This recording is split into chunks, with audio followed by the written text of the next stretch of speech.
Hi guys, BoylerRoom here. Just a quick video on the new updates that have come out in Rise of Iron. I did an entire video for you guys, and you know what? I just felt like it was about 5 videos all in one. So what I've done is I've started again, and I'm going to give it to you in bite-sized pieces. So fundamentally, let's talk about the overview really quickly. We know Felwinter Peak is the new social space. We know that there are going to be a bunch of new vendors there. There's a new Cryptarch, you get wolves, there's the Mausoleum, there's all these things that we have in this new social space. And I want to talk about that, I think, in another video in a little more detail. But the next thing, 5 campaign story missions. There are other missions as well and new quest lines, but we don't know too much about any of that yet. But 5 campaign story missions is what we know. That's a little bit disappointing for me, because I'd hoped that we'd get more in the way of story, especially given that they're talking about a lot of new lore being revealed in these new campaign story missions, but culminating in this one massive encounter at the end in the final mission of the campaign story.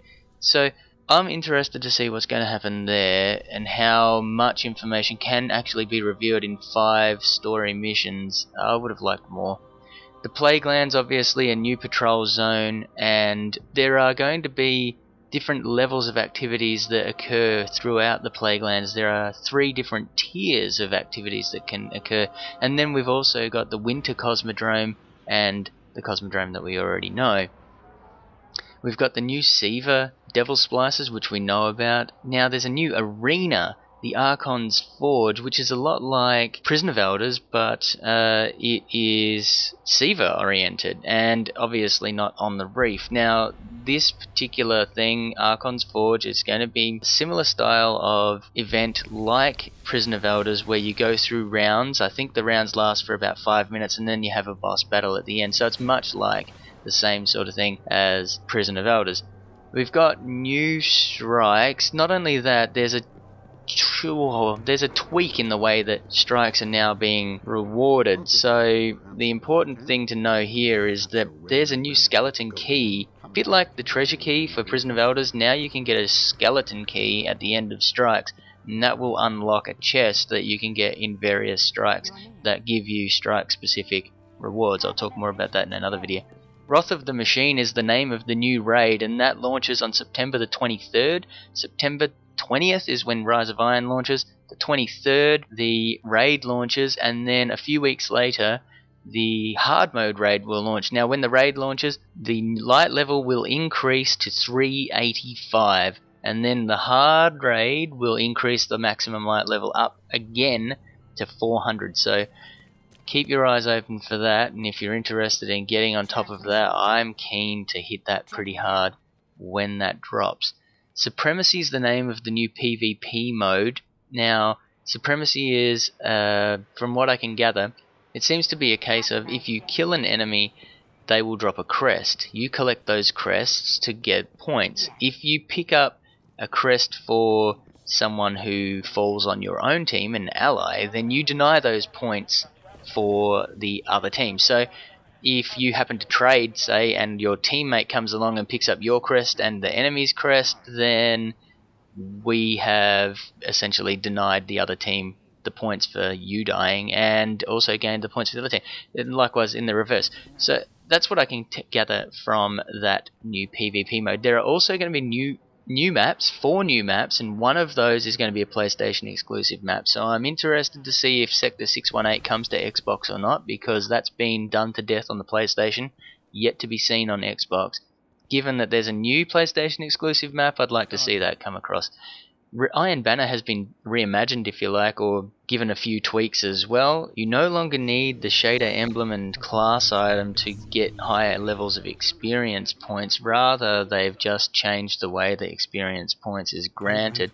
There's no tempered boon, nothing along those lines. You just rank up a lot quicker, a lot easier. Artifacts I want to talk about in a lot of detail, because in my previous video that I've done for you guys, in fact what I might do is cut that one down just to talk specifically about artifacts. I spent quite a lot of time on the artifacts in that video.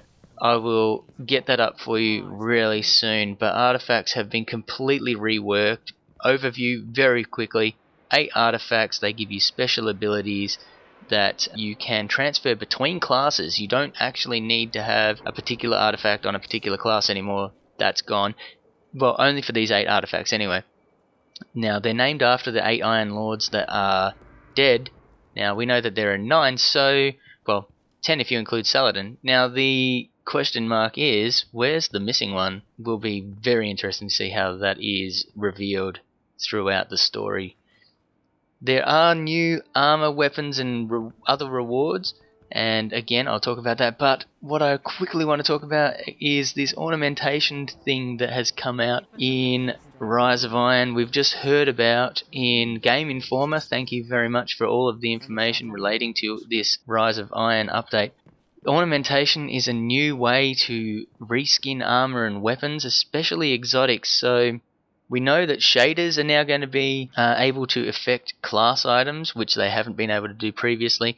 Now we can also reskin exotic weapons and armor to have the looks that we want to give it. So that will drop from things called Radiant Treasures that work very similar to the Sterling Treasures. We'll talk more about that in another video as well.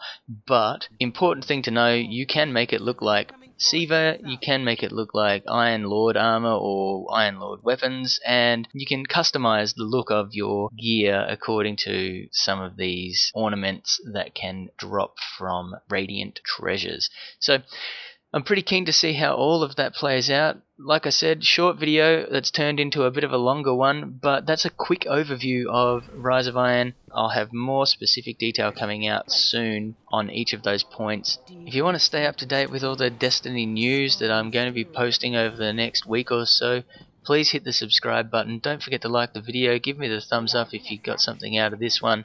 Thanks for watching, and I'll see you next time. Many guardians. Sorry.